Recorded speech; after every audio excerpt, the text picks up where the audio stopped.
In addition to what you have already learned in the grammar video for this week, this video will show you some shortcuts, some easy ways to get access to resources within Accordance that they can help you with a particular verse.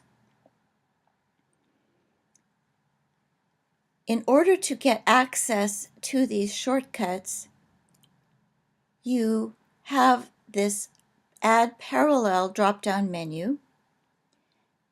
You will click on it and you will pull up Info pane.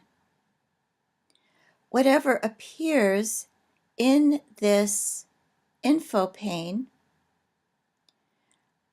pertains to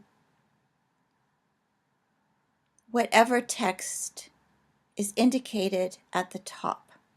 So it says Naomi loses a family, so these resources pertain to Ruth 1 through 5. The only time these resources appear is if there is actually information that can be helpful.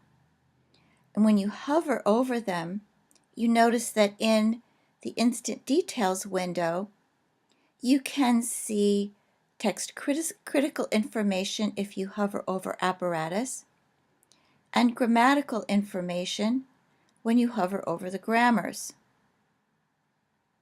So for example, here it says that the best way perhaps to translate Ruth 1:1 at the beginning is, in the days when the Shofetim or the judges ruled, there was a famine in the land.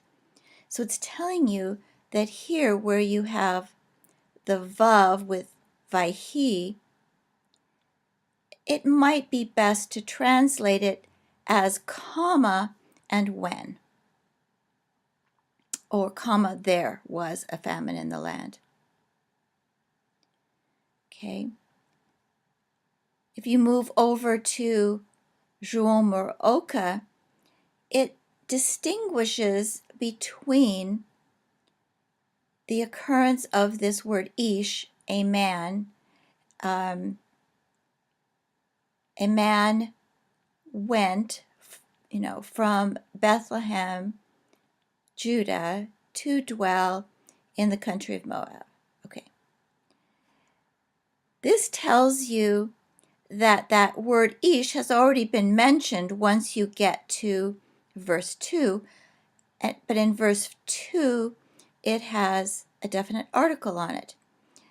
And Juon Mor-Oka is suggesting that the definite article on Ha'ish in verse 2 is a little bit stronger than just a definite article, having a sense of that man.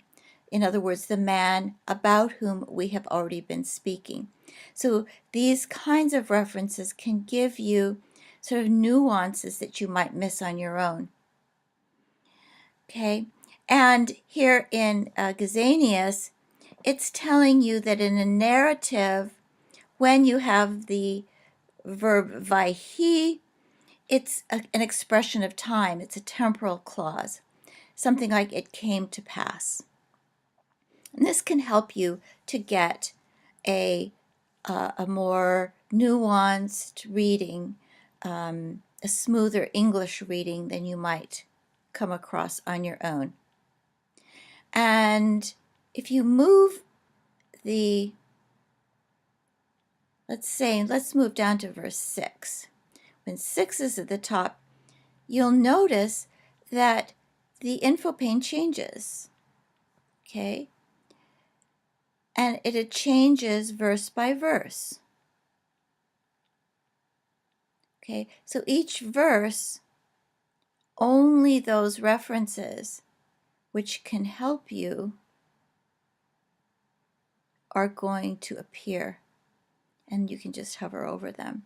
So verse 5, there's nothing in any of the grammars about verse 5.